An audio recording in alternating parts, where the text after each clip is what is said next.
No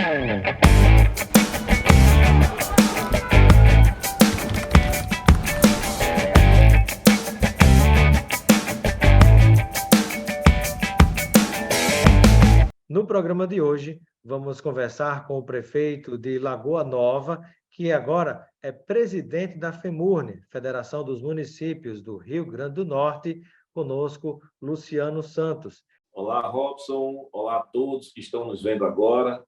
Para mim é motivo de honra e satisfação conversar com vocês. Prazer tê-lo conosco, prefeito.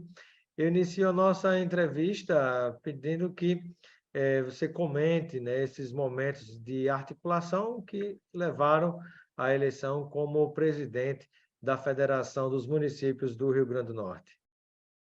Veja, Robson, amigo que nos assiste agora, desde que assumi o município de Lagoa Nova como prefeito em 2017, que houve o encontro de gestores de 2017 a 2020, na CNM. Então, eu vi lá que era um espaço de debate de políticas municipalistas, de pautas importantíssimas para as pessoas das cidades.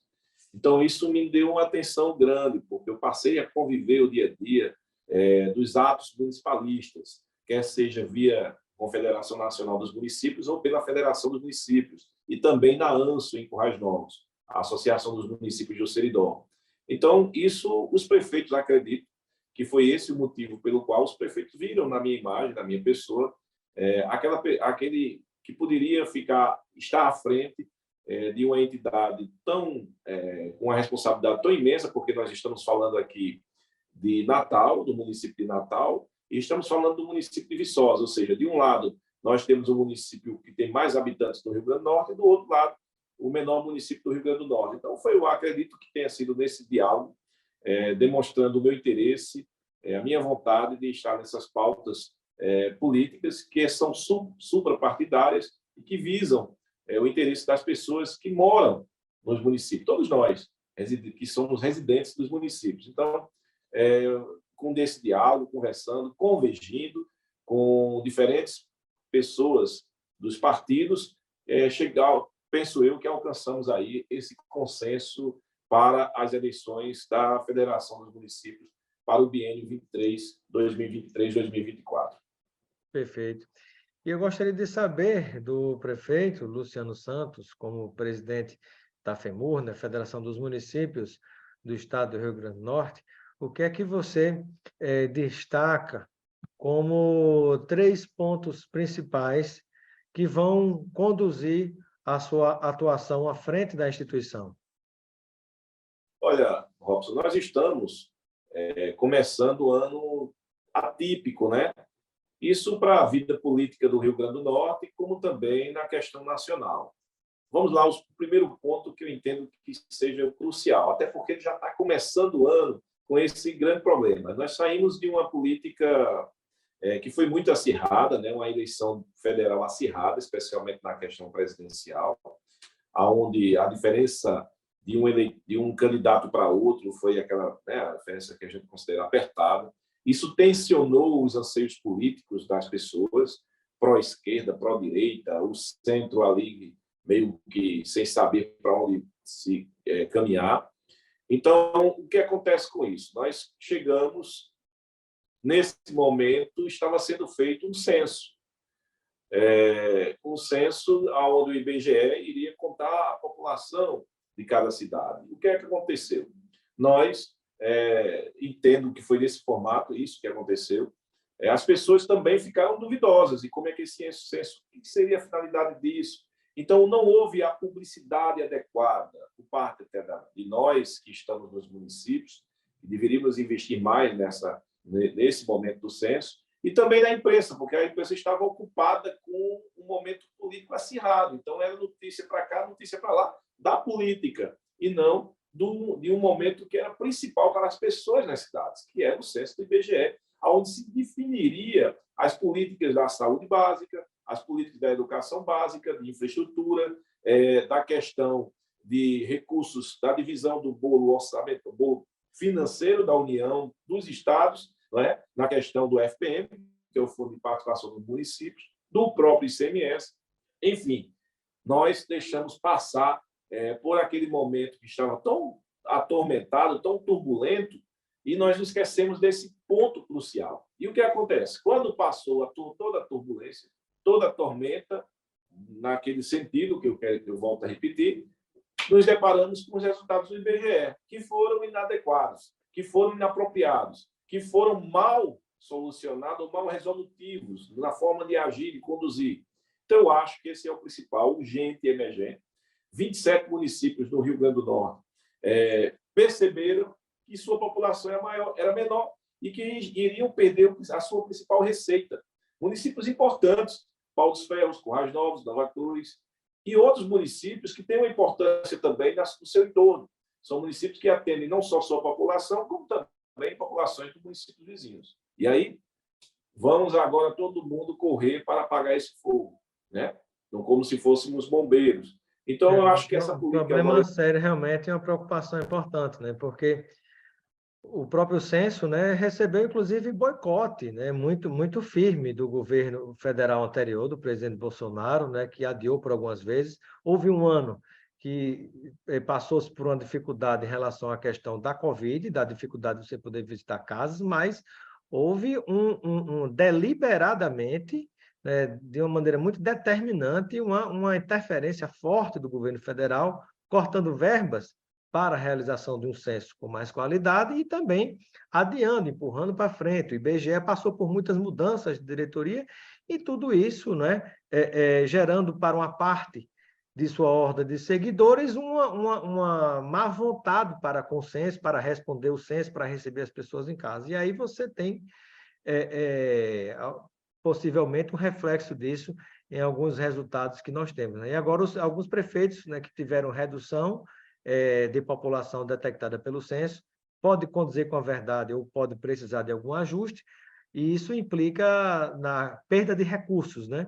E agora, por parte de alguns, como no Rio Grande do Norte e outras partes do Brasil, né, um Deus nos acuda, né?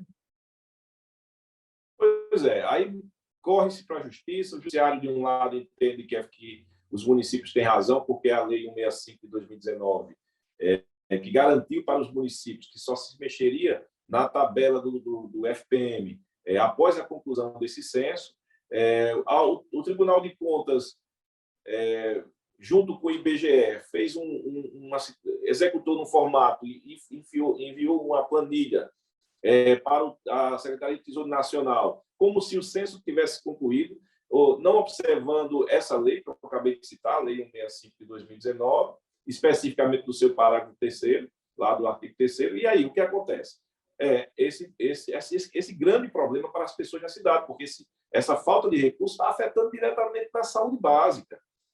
As aulas estão por começar, nós temos um transporte escolar, merenda escolar que precisa de complemento, contrapartidas e investimentos de infraestrutura, enfim. É um problema que nós temos que enfrentar e de forma presente. Nós estivemos na Confederação Nacional do Município, na primeira reunião do Conselho Político. Isso aí foi uma pauta que tomou conta de quase todo o tempo das nossas discussões, tem outras discussões a se levantar, como, por exemplo, a questão do anúncio do MEC com relação ao aumento dos professores. Os salários dos professores, né? Então, convocamos a governadora Fátima. A governadora Fátima foi solícita, fez a ligação para o ministro Padilha. O ministro Padilha designou o André Ceciliano, que a partir de 1º de fevereiro vai ocupar a questão do trato com o federalismo.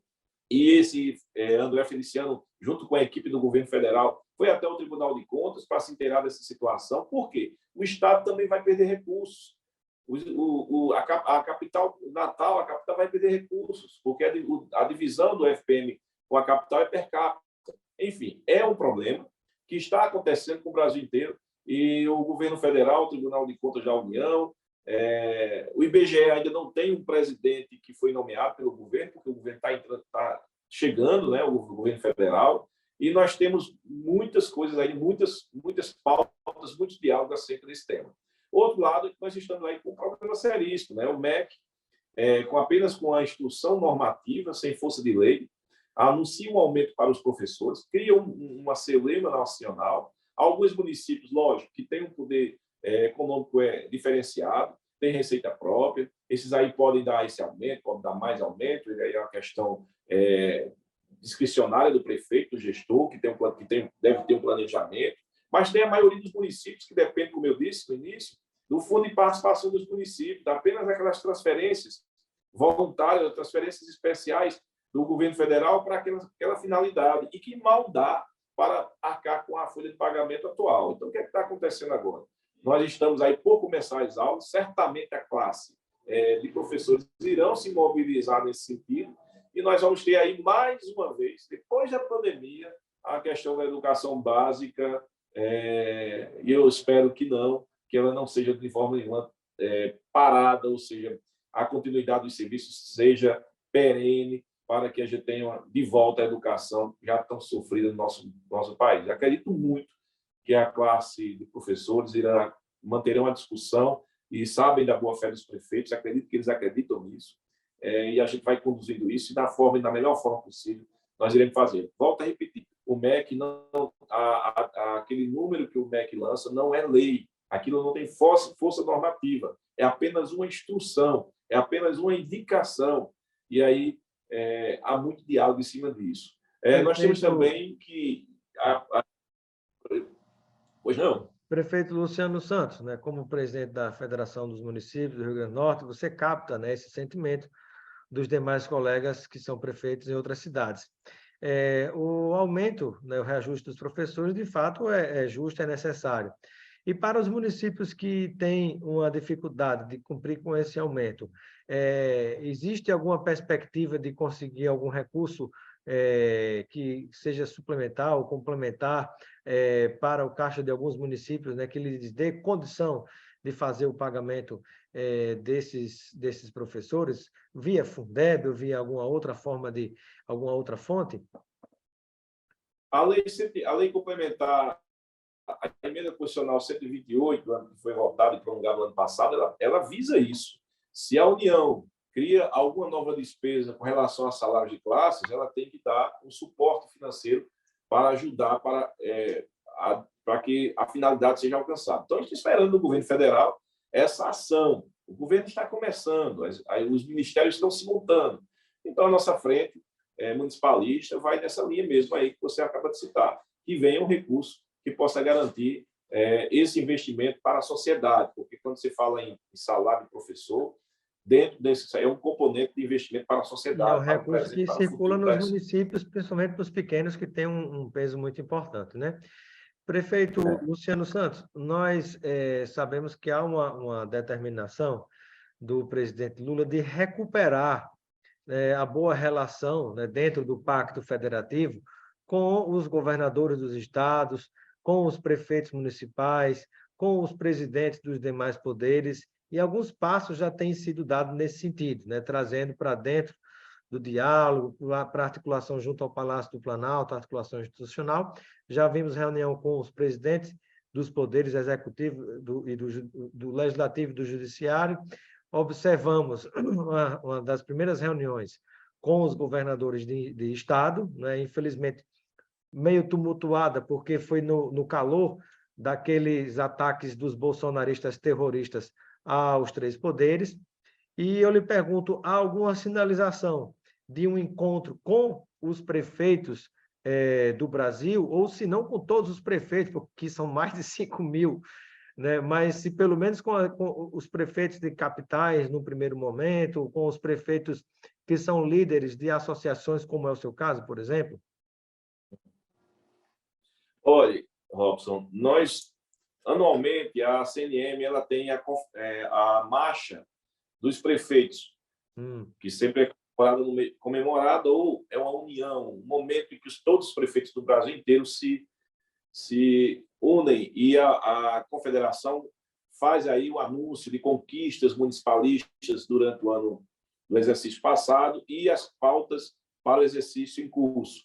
Então, isso ocorrerá de 27 a 30 de março. Acredito muito que o presidente Lula estará presente. No ano passado o presidente Bolsonaro esteve presente, foi anunciado algumas pautas e alguns desejos que a confederação tinha E todos os prefeitos tinham. E uma das leis que foi conquistada foi essa emenda à Constituição 128 de 2022, que deu aí esse suporte. Então, o governo federal, ao lançar um programa, ao determinar ou instruir algum salário de classe, que advenha também a fonte de recurso que vai atender isso aí, para que a gente tenha como executar e como atender os anseios da sociedade. Acredito que não, geralmente os 5 mil, eu acredito que são 5.635, se me falha a memória, municípios no Brasil, e geralmente a união, à frente dos municípios que são formada pelas capitais, e eu acho que ela afiliada à FEMURN, também faz parte também dos municípios, das capitais. Então, acredito muito que as capitais farão uma reunião com o presidente Lula, e eu acredito também que o presidente Lula estará presente na marcha dos prefeitos, que será do dia 27 ao dia 30 de março, onde, pelo menos, a gente sabe que o Brasil tem 5.638 municípios. Isso. Aí, geralmente, nós temos lá nessa marcha 3.000 a 4.000 prefeitos reunidos. Então, esse é um momento importante para o presidente Lula ouvir as pautas municipalistas e também para todos aqueles prefeitos ouvirem as conquistas que a CNM tem alcançado ao longo desses anos. Caminhando para finalizar, presidente, eu gostaria de lhe ver, você falou que ia destacar 3 pontos, né, que serão pautas importantes nessa sua gestão. Uma, resolver o problema ligado ao resultado do IBGE, no impacto que isso traz para alguns municípios. Falou também a questão de como conciliar a situação das contas das prefeituras com o aumento no salário dos professores. E aí eu lhe pergunto, qual seria o terceiro ponto importante que você pretende destacar na sua gestão à frente da FEMURN? Próxima segunda-feira nós estaremos, Robson, nos reunindo com as 5 associações do nosso estado e com mais 8 consórcios, que são formados pelos municípios aqui no Rio Grande do Norte. Isso nós iremos criar e implantar definitivamente o Conselho Político da Federação, da FEMURN. De posse desse conselho, nós iremos fazer uma série de rodadas de interação para criarmos a escola do município, que funcionará como? Nós iremos fazer intercâmbios de conhecimento dentro do estado. Alguns municípios estão acertando, por exemplo, na condição, nas políticas da educação básica. Então, como é que esse município está acertando? Como é que ele está alcançando uma boa nota do IDEB? Podemos também pegar em outra federação. Por exemplo, aqui no Ceará, do lado, nós temos escolas ou municípios que, quando se é feita a prova do IDEB, no cenário nacional, entre as 10 melhores notas, 7 estão no Ceará. Então, vamos pegar esse case de sucesso para fazer esse... O novo ministro da Educação é aí vizinho, o ex-governador do Ceará, né?